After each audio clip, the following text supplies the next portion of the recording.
everywhere, and all the boards did shrink. Water, water everywhere, nor any drop to drink. Hello, and welcome to today's senior speech. My name is Lauren Crawford. I teach Spanish in Augusta Prep's World Language Department, and it is my absolute pleasure to introduce Nimai Sharma.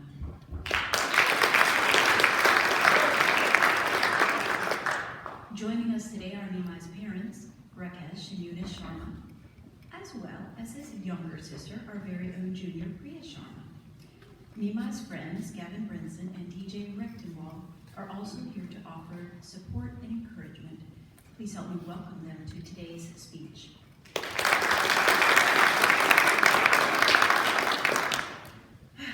I thought Nimai had settled on his topic long ago. Last summer, he was my very first advisee to share possible topic ideas with me, and I thought, nice, Nimai will make this so easy for me. Then I saw that Nimai was my very last advisee on the calendar to present his speech, and I thought, nice.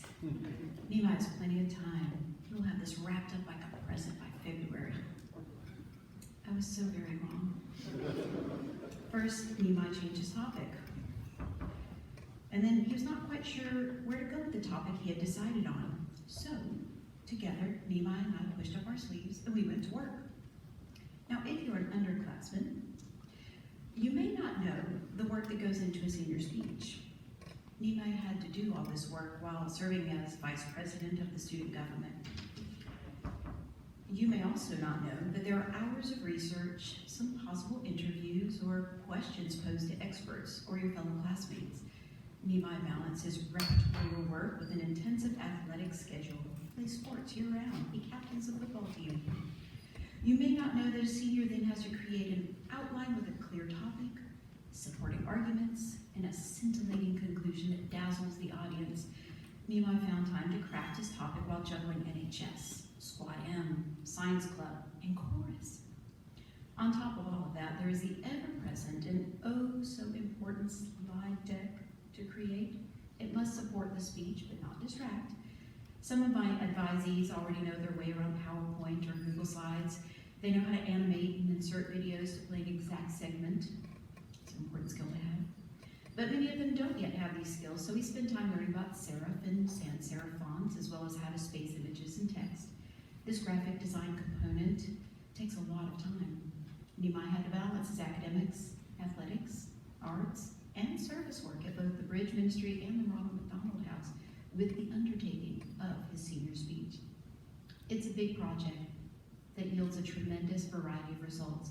Each speech is unique, like each speaker. Seniors pick a topic that in some way resonates with them. They must then present this topic in a way that engages and educates the audience, not just any audience, you, fellow classmates, teachers. This is a worthwhile endeavor. Several skill sets are developed and honed. Nimai had to rehearse, work on volume, intonation, eye contact, and then he had to dress up and bravely stand in front of a sea of faces. This is a purposeful part of a senior's year at Augusta Prep, and today, Nimai and I get to finish our hours of writing and rehearsing. Nimai has a message today that relates to those lines of poetry with which I started my introduction.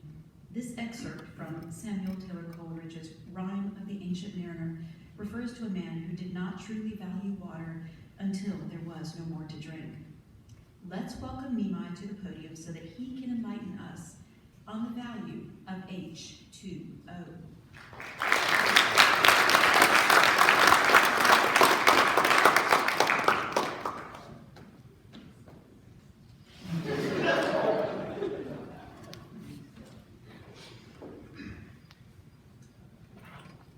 Thank you, Senior Crawford, for the amazing introduction and for being a great advisor during the past 3 years. I cannot complete the speech without you. Thank you to all my classmates and teachers over the past 4 years for providing me with an environment in which I can grow and develop. I would also like to thank my parents for helping me get this far in my life. I really appreciate the sacrifices you have made that allowed me to be here today. For all of history, water has been crucial for the survival of the human race. Liquid water supports life because of its unique chemical properties. It is a universal solvent that dissolves almost any substance and it transports nutrients. In the human body, we can find blood, saliva, mucus, urine, tissue fluids, and lymph fluids. All are essential for day-to-day function. If you don't drink water every day, these fluids become very concentrated. Your organs will fail, ultimately leading to death. It is important to have plenty of water, and specifically, it is important that we have plenty of liquid water.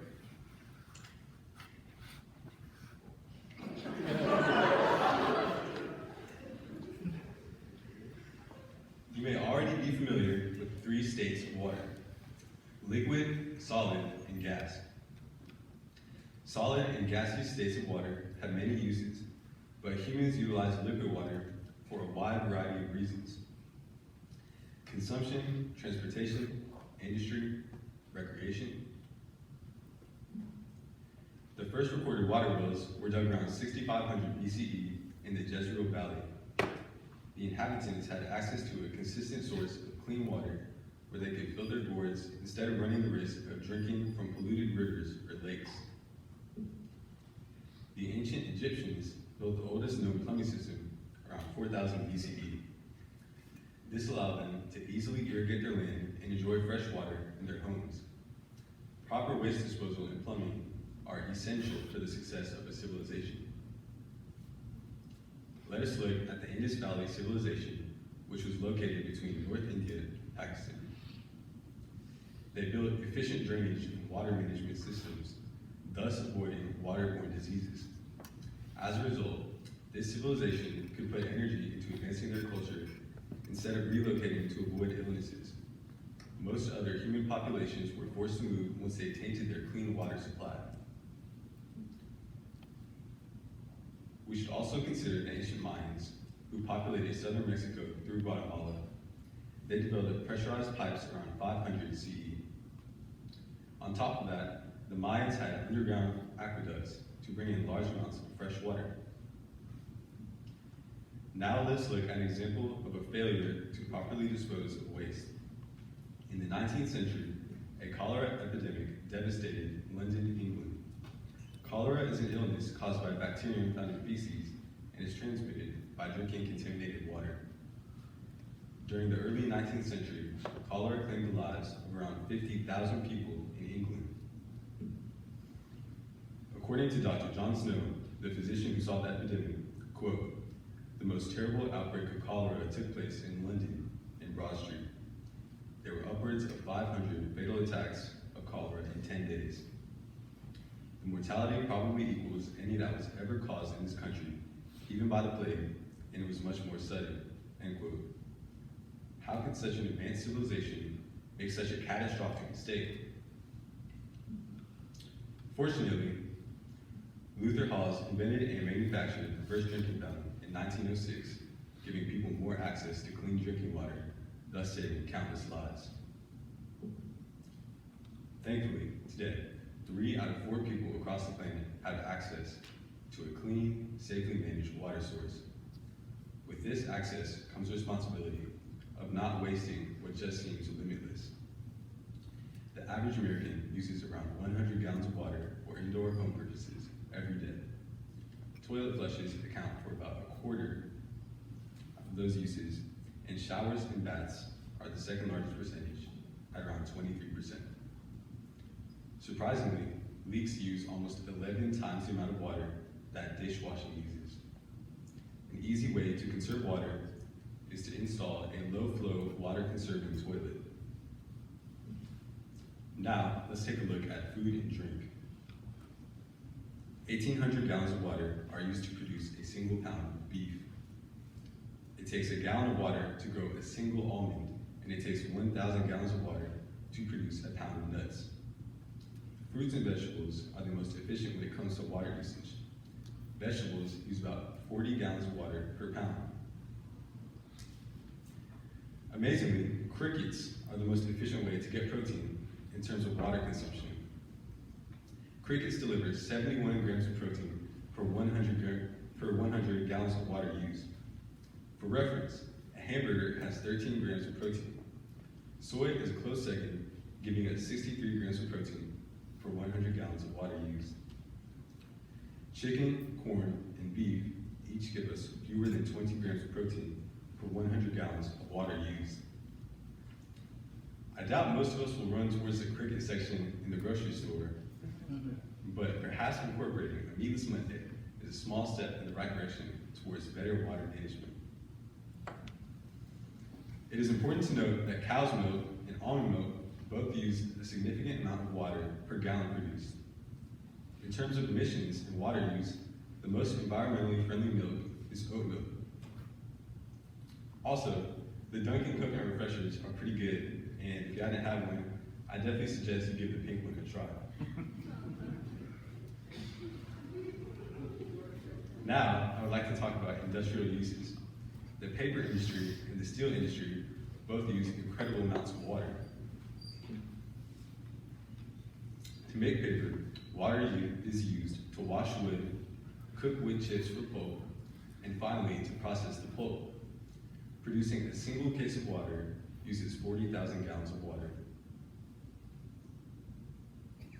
Steel manufacturers use water throughout the entire process as well. The production of 1 ton of steel uses around 75,000 gallons of water. The average American takes over 2 years to use that same amount of water. Fortunately, the steel industry recycles more than 90% of the water used in production. In a nuclear power plant, uranium atoms split apart, which releases a lot of energy. This energy heats up water and turns it into steam. This process produces movement that turns the turbine and generates electricity.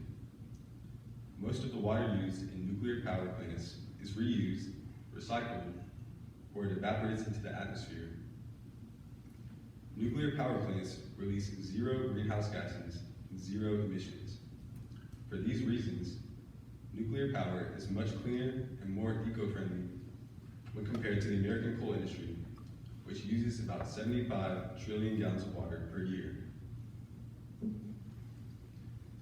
Surprisingly, NASA is a good example of water conservation. The National Aeronautics and Space Administration reuses water during launches. The large rocket engine produces so much heat and vibration that it can destroy the launch pad and its surroundings. To prevent this damage, NASA shoots 500,000 gallons of water near the ground. The water absorbs the massive amount of heat and noise energy produced by the rocket's engine. Let's take a look at a test run of NASA's water system. You will see that the water falls back into holding tanks to be reused at the next launch. If NASA can conserve water, so can you.